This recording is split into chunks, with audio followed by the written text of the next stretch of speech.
Hi, and welcome to another Hopper on Microcontrollers video. This one is really going to be about this distance sensor or proximity detector. It's from the Gravity series from DFRobot, and I've used it in several different things, and it's one of the best proximity detectors I've ever used. So it's far better than ultrasonic, and it's far more accurate or easier to use than brain-dead infrared ones that just give you some analog voltage. So I'll get into more of that in a second. I'm also using it as a programming tutorial, and from the perspective of sort of if you come from an Arduino background, how would you do this in Hopper? You know, Hopper's a modern semicolon curly brace language, a little bit like Java or C#, but designed for small devices. So it has things like garbage collection, namespaces, all the things you'd expect from that sort of language. There's tons of other videos on that. There's videos about how you install and get started with it on Windows. So I won't repeat that. I'm just going to show you the programming for basically regular GPIO pin programming. Anyway, let's start by having a look at the device. So let's just go to that.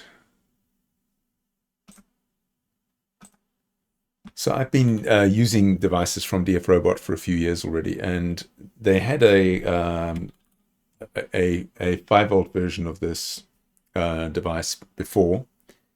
But this is, and that's the price in US dollars.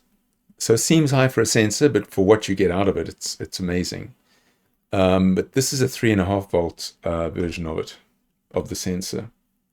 And it's designed for industrial use, you know, like using in assembly lines in factories and things. So, but it works perfectly well with for microcontrollers. Now, like I said, it used to be a 5-volt only, but now they've got a version that's 3-volt to 5-volt, so you can run it on 3.3-volt microcontrollers. Now, this thing here is amazing. So the detection range, 0 to 200 centimeters. So 0 to 2 meters. So for Americans, 0 to 6 feet approximately. And in addition to, what does that mean that it can detect in that range? Well, at the back of the device, there's a little screw, and you just use a regular little screwdriver to adjust it. And you can see it has a convenient little LED on the back. And so I've adjusted this one right now, so that it's down to about 10 centimeters, or, you know, like 3 or 4 inches. So if I hold this card here and bring it forward, when it crosses that 10 centimeters or 15 centimeters, I've got it as set. It triggers and doesn't trigger. So you can adjust the sensitivity, the distance. So it's not just about breaking a beam between two things. It's pretty accurate distance. And like I used it in a robot previously where I had them set for different distances. So if the robot's approaching a wall at high speed, you want to detect the wall quite a long way away, you know, like 150 centimeters away. And then up close at about 20 centimeters, you want a dead stop, or 15 centimeters, you want a dead stop. So you have two different sensors set to different ranges. You can't set one sensor to more than one range. And the reason it's so easy to use is because it's probably got a little microcontroller sitting inside the sensor. So the wiring is just 3 wires. These are the 3 wires from it. So it's the power and ground, and then it's got a sensor, the trigger of the sensor. And yeah. So in my demo, the red LED here is the same as the red LED on the back there. It's just, you know, it's on the input side of the sensor, like the sensor triggered. The green one is to keep the is a 3-second delay. So from when you unblock the sensor, 3-second delay to when it goes off, just to make the programming a little bit more interesting. Okay, so you got that part. So let's switch to the programming now. All right, carrying on. So in terms of the wiring of the microcontroller, I've just used GPIO pins, ports 16 and 17 on a regular Raspberry Pi Pico. So the bottom 2 pins on the right-hand side. I've taken off the power from ground and 3-volt power into my power rails to power the device. It's about that simple. And then in the programming, the first version I've done is the sort of a simple run a loop version. So, and the first thing you have to do when you're writing a Hopper program, it's got a program. It's like Pascal. It has or C# has a program, or what would you call that? The unit name or the module name or whatever. And then it's got a main, which is called Hopper, but that's optional. You could just leave it out and just have an anonymous main, but it's easier to put that in there. So this editor has regular continue undo. This is on Windows. It has what you'd expect from an editor in terms of how it works. Okay, and then if you include a board, the reason you include a board is because boards have different pin setups and they have different configuration things as to, does it have Wi-Fi? Does it have a built-in LED? Because not all boards have built-in LEDs. Some of them have built-in RGB LEDs or built-in NeoPixel LEDs. So they're not the same. And then if you include a board, it'll include, so this becomes the board unit, which is the same for all boards, including it'll give you the name of the board. You can pull up the name of the board here. My video is slightly wrong. I'm just going to pause it and fix it. That's better. Now you can see the board name at the bottom. I was scrolling and not seeing it on the video. Okay, anyway, this is the board definition, and it differs by board, and this is just a Raspberry Pi Pico W version 1. And then if we right-click on the MCU that we're including, microcontroller unit, and this includes all the stuff you're used to with like an Arduino microcontroller, but it, depending on what the board has, it'll include different units. But the ones we're interested in today are things like the PinMode. So when you're setting a PinMode to input or output, are we going to look at eventually the pin ISR, so pin interrupt service routine? If you attach a pin to, if you want to interrupt on a pin, which is really not an interrupt in Hopper, it's actually an event, since Hopper is, anyway. And then for that, you're going to have what pin status you want to interrupt on. And then the more common ones that you're used to using are things like DigitalRead and DigitalWrite from a pin, which are booleans for, on the pin is the pin high or low. Okay, and to jump back in this editor, since I right-clicked on things, I can just go Control Backspace and it'll take me back in the order that I jumped. All right. I use constants for my pins so that if I want to put on a different board, where I'm going to use different pins, I can just change the constants. I set the pin mode of the sensor pin to input, and I set the pin mode of my LED indicator to output. So the LED indicator is the green LED here, and the input is on the red one. So I've put a LED on the input as well, so that we can just see what's coming from the sensor. So is it on now? Yes. So when I trigger the sensor, the red one's the LED indicator, the green one is the LED pin. Okay, and in this loop, I'm also qualifying all the APIs. So PinMode is in the PinMode unit. So that's the name of the unit, a namespace. If I right-click on that, I go to the unit. And it takes me actually to the method in the unit. So it's mcu.pinmode. And you don't need to do that if they're unambiguous. It's just for clarity. So if there's no other conflicting pinmode in a different unit, I could just say pinmode without the mcu dot. And the same is true for time.millis. So if we right-click on this, we'll go to the time unit, and you can see the time has the things you'd expect. Like in Arduino, you'd have millis, delay for milliseconds, etc. Hopper's designed for small devices, and specifically 8-bit microprocessors like the 6502 and the Z80. So the default unit for integers in Hopper is the uint, which is a 16-bit unsigned integer. So for millis, you need a bit more than that, so it uses a long. And the stack slots in Hopper are only 16 bits, which means a long, which is a 32-bit signed integer, is actually a reference type. So you kind of don't want to use them unless you have to, and we kind of do over here. So we're getting millis and we're popping it into a local variable called light until.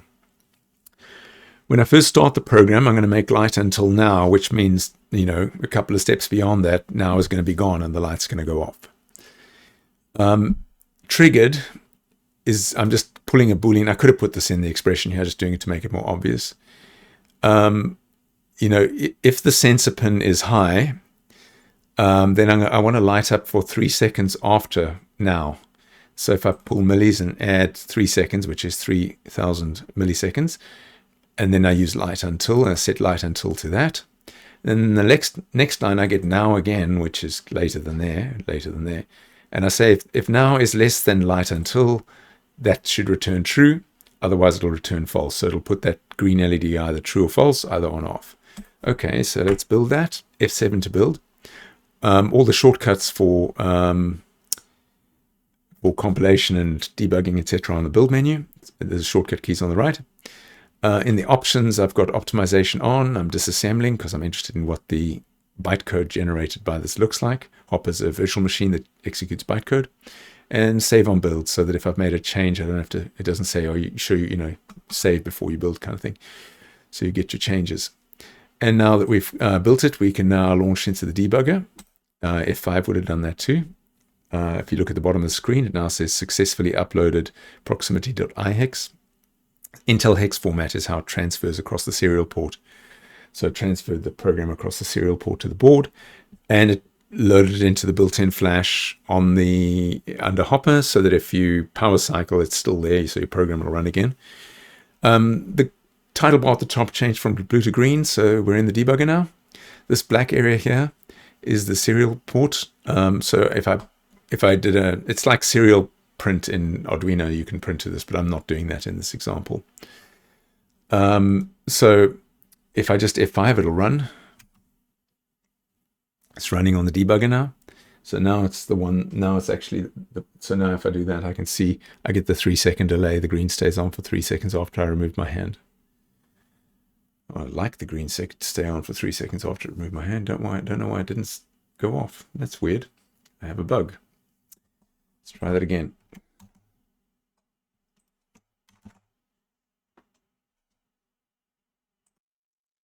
Maybe it was just catching something out of the frame, but it's working now. So I might have had maybe the little wire was in the way or something, I don't know. But it seems to be fine now. Yeah, there we go. So after 3 seconds, it turns off. Anyway, and yeah, if I'm in the debugger and I Control C, I can see where I am, and it's running around in this loop here. So we can put a breakpoint with F9 here. Press F5, and then when I trigger it, it should hit the breakpoint. There we go, it hit the breakpoint and stopped, and we can see in the watch window on the right here, which is barely visible, what our current time is and that we triggered. So triggered is true, and then if we click F10, it'll update light until. So light until has a new value and carry on. There we go. And it's immediately off because it's more than 3 seconds. Anyway, that's how you debug in here in the Hopper IDE. So it's not like Arduino where you can't debug like this without extra hardware. It's just got, full symbolic debugger, first-class debugger right here in the development environment. Okay, so I'm going to Control C out of this version. Alt F4. Alt F4 again to exit. I'm back at the command line, and I've got another example called proximity event. So it does exactly the same thing. But it does it based on attaching an interrupt, attaching an event to a pin. I shouldn't call it an interrupt because it's not an interrupt.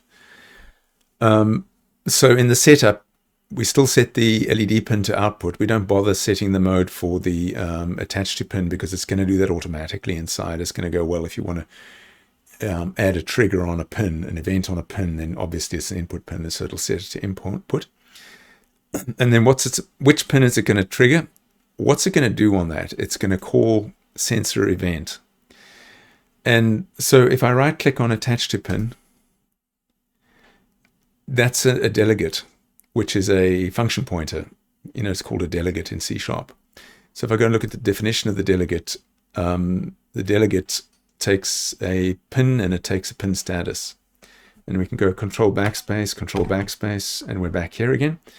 So the signature of this function here needs to be a pin and the pin status.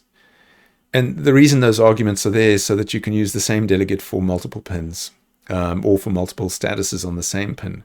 But in our case, we're setting it to pin falling on one pin. So it's always going to be falling and it's always going to be that pin. So we don't need to check it.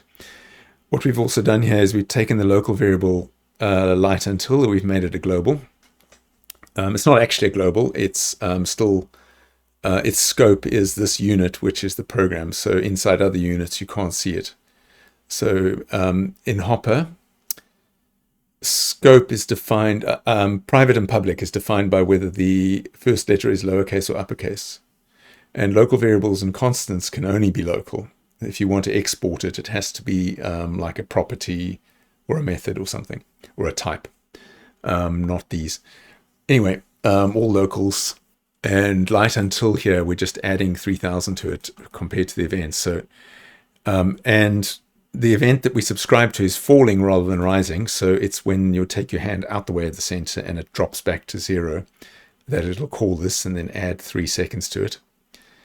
And it makes the loop much, much smaller. So the loop only checks if millis is less than light until, and if so, sets the green LED on.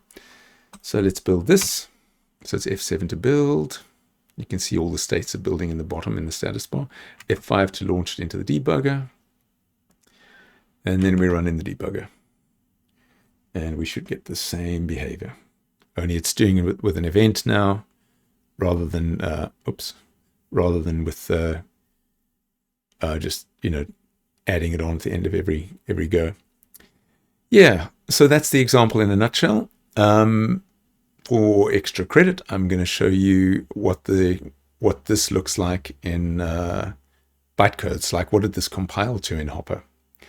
So let's go have a look at that. Let's Control B out of that, break out of that. How am I going to put this up at once? Yeah, let me do that. Okay, so I'm going to open the assembler output. So when I built, I asked it to run the disassembler to generate the disassembly for this, and it's got optimization on, so it should be. So let's do that. And if we look at the bottom of the screen, we're pre-processing, compiling, optimizing, generating code, and disassembly. It was in there very quickly. And then I can. I'm going to open a second instance and load up the disassembly. The Hopper folder tree on your machine is always the same, so I know where the disassembly is going to be. It's always going to be in the debug folder, and it's going to be the same name as the source code, just with Hopper ASM behind it, so we can edit it like that. Unfortunately, there's no syntax highlighting. Anyway, this is the disassembly, and it's quite complicated compared to what you would think. And the reason, one of the reasons is, so this is the method table at the front here. So 1, 2, 3, 4, 5, 6, 7 methods. And the reason is because I've got like this output here, IO_write_len, and I'm using strings, and I'm appending strings, and I'm using bytes to string. So all of those methods, a lot of those methods are actually written in Hopper. So if we look in here, if we search on this, I think, yeah, we'll see the methods. So there's the main method. There's the sensor event method, and then the byte to string, which is written in Hopper. So not all system methods are built in. A lot of them can just be written in Hopper. IO_write_line string is written in Hopper, since it uses IO_write_line char, loops through and does it. It calls IO_write string, which then loops around and does a for each char output. And that's probably it. Any more methods? IO_write_line just puts an end of line character. And IO_write_char, it does a serial. IO_write_char calls serial write char. So yeah, those are all. Int2 string as well, we've used somewhere. There we go. But the one we're interested in is the main one. And this is a constant at the top here. And then the constant is actually just the string in our error message. It's annotated so you can see what's in here. But the interesting part is, let's go look at our, so this is the initialization, set the pin mode, attached to the pin. If it failed, do this. If not, it's going to jump to our main program, which is over here. And the main loop is this. This is the main loop. So line 26, wherever that is, what's line? There's line 26 is the main loop. So the optimizer just, there's one line. And on the closing brace, which is the end of the loop, which is line 27, it just jumps back to care again to the beginning of the loop. And inside this loop, it's doing a system call to get millis, which pushes a long onto the stack. And then it's doing another push global B, so push the variable at stack slot B, which is going to be our current light until variable is going to be at B, hex B on the stack. Oh, sorry, hex 4 on the stack. Means there's two other things in front of it. Because the stack, yeah, anyway. And then it's going to do a system call, because a long comparison is actually a system call on the microcontrollers, is much faster, into a less than call, and then the Boolean goes back onto the stack, and it calls the DigitalWrite library call. And it's an interesting DigitalWrite library call, because the pin number is included in the library call. That's this D here, which is, what's D in hex? F is 15, E is 14, D is 13. So that's pin 13. No, LED pin is 17. 17, what are we seeing? Where's our 17? DigitalWrite LED pin 17. Oh no, it's the system call is D. This is where it's pushing 17 onto the stack. So it's folded that into this lib call. So it's a syscall. It's not a syscall 0. It's a syscall B0, which includes a byte push, this is the 17. And D here is the number of the system call. Yeah. Anyway, so the inner loop that's running around in circles is only 4 instructions long, which is kind of tight in terms of CPU or virtual machine instructions. By comparison, so we can remember we got a 4 instruction plus the jump is a 5th instruction, and we can look at the other one and see what its inner loop looks like. So this has actually got a lot less code in it. It's actually got no methods other than the main method, because it's not using those strings. So this is tiny. The other one, let's go look at the other one. So yeah, it doesn't use strings, so it doesn't pull in any other library functions for all that toString and for the error message. That error message pulled in a lot of code. So this entire program is only 30 hex, so 48 bytes in size. Oh, well, 49, 50 bytes inside. The entire program is 50 bytes. So very high code density for Hopper programs. And in this one, the inner loop is a lot bigger. So if we go and look at 14 hex here, that's the size of the inner loop. It's jumping all the way back to up here. And you can see we've got a lot more code in our inner loop here. All this, so it's got, 4 instructions just to go and fetch, to call the DigitalRead. Because it's making a local variable as well. So it's pushing 0 onto the stack for the local variable. Then pushing the pin it wants to read. I wonder if this is optimized. Let's check. Yeah, it's optimized. I'll just build again, exit and load. So let's see. Yeah, it was optimized already. Okay. So it's pushing the pin number, which we know is 17 now. Oh, no, 16 for that pin. 1. So versus, yeah. So F would have been 15 and 1 is 16. And then libcall DigitalRead is number of that instruction is C. And then it pops local into that variable that it made the space for, puts it into trigger. So it's initialized the trigger with 0. Hopper variables are always initialized as 0. You never need to initialize them manually. And then we've got an if statement here. So it pushes that variable back again. So not very efficient here. Pop it and push it, but it doesn't know that you might be using it somewhere else again. So it has to pop it there. So it could have actually done a dupe followed by a pop, which would have been more efficient. The optimizer doesn't know how to do that.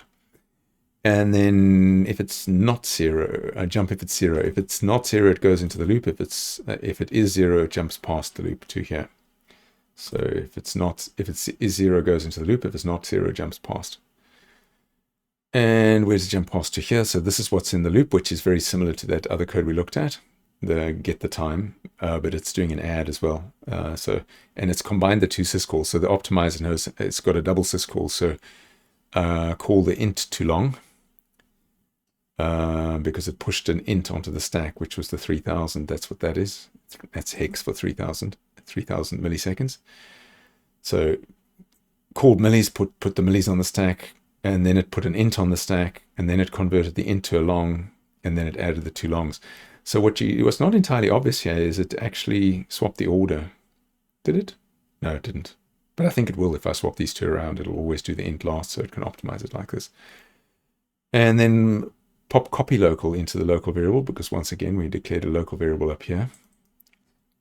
And what pop copy local does is it's different to pop local. And pop copy local is for a reference type. So it'll create a new reference type in case that reference type was used by referred to by someone else. So it's more expensive to use a reference type than a value type. Jumps out of the loop, calls millis again. So we've got millis on the stack as a long, pushes that local again, the same one, onto the stack as a long, and then does this less than of longs, and again calls libcall with so the less than puts a boolean on the stack, and then it calls the DigitalWrite. And again, it used that syscall b, which put the pin number up onto the stack early. There you go. Oh, then decrement the stack pointer by 1, get rid of the stack slot. And that is because this local is in this scope. So when it exits this curly brace, it needs to pop that off the stack, come around, and it go back on the stack and be 0 again. So we could make it more efficient by pulling it out, but we don't need to. Anyway, that was the extended extra credit showing you what Hopper compiles to in bytecodes. Completely not necessary, but it gives you a better idea of how the thing works inside. Very good. Thank you for watching. And do hit subscribe if you enjoy this content and you want to see a bit more of it. And I'll end up with, I'll put a link here to getting started with Hopper. Well, 2 getting started videos, getting started on Hopper, installing on Windows, and another one for like a link to the Hopper language playlist. And we can end with just like making things happen in the video. Looks like we're not firing the event anymore. Let's see why. There we go. There we go.